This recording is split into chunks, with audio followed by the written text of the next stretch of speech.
The object of any preventative protection plan is to ensure the safety of responders and the general public from potential harm during an incident.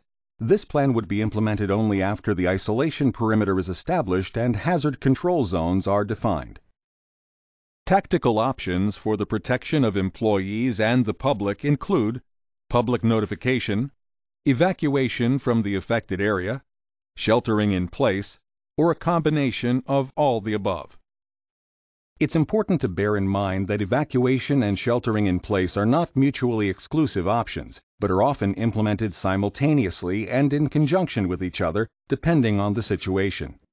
There are no absolutes, no black and white criteria, but rather a lot of actions that may evolve as the situation unfolds.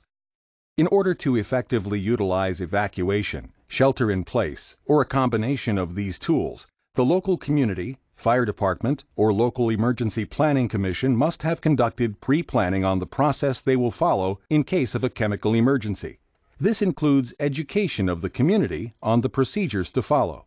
This is similar to the planning that schools do to teach the students and teachers what they should do in case of a fire.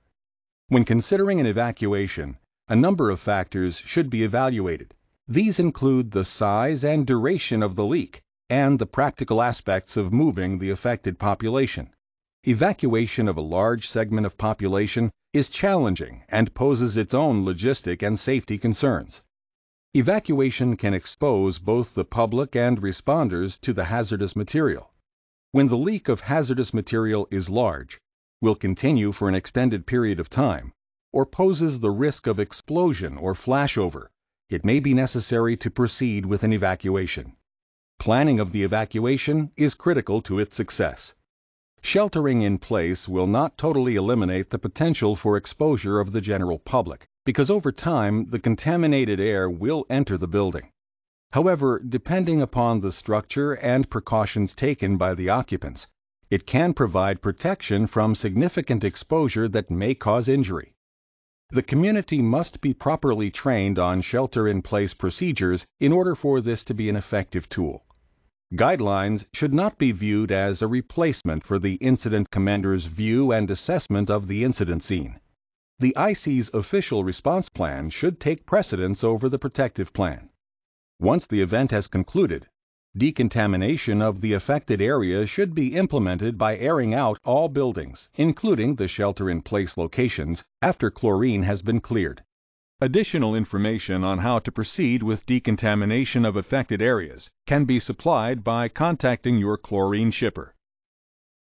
All emergency responders are familiar with the Emergency Response Guidebook. It provides information to first responders about a large number of chemicals that are transported by truck and rail and could pose a danger to the public if released during an accident.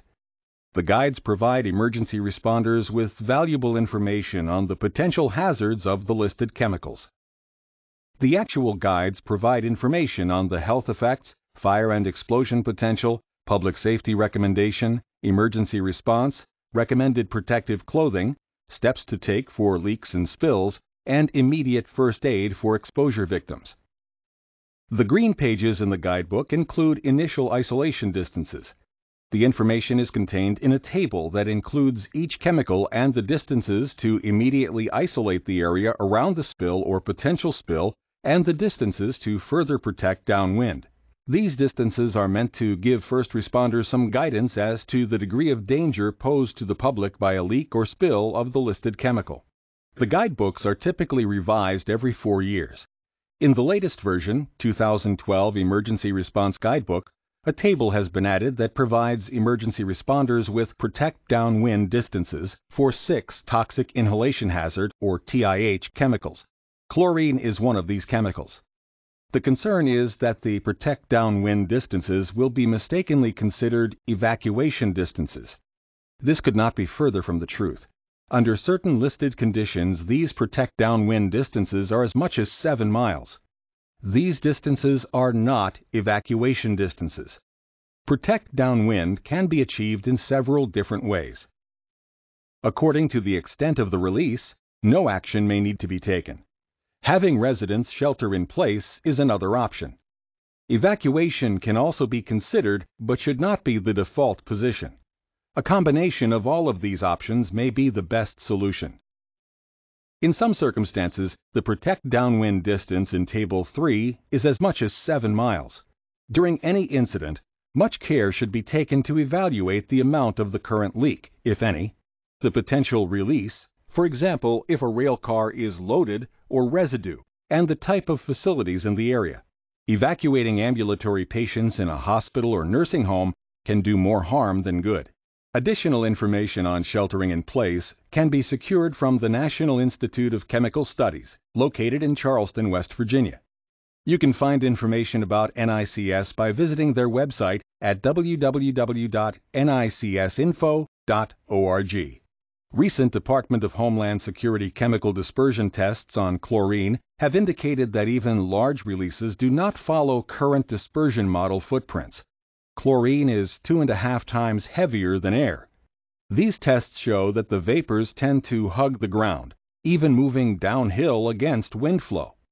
Responders should review this new data so that topography in the release area is considered as well as wind direction when determining an access route and location of the command center.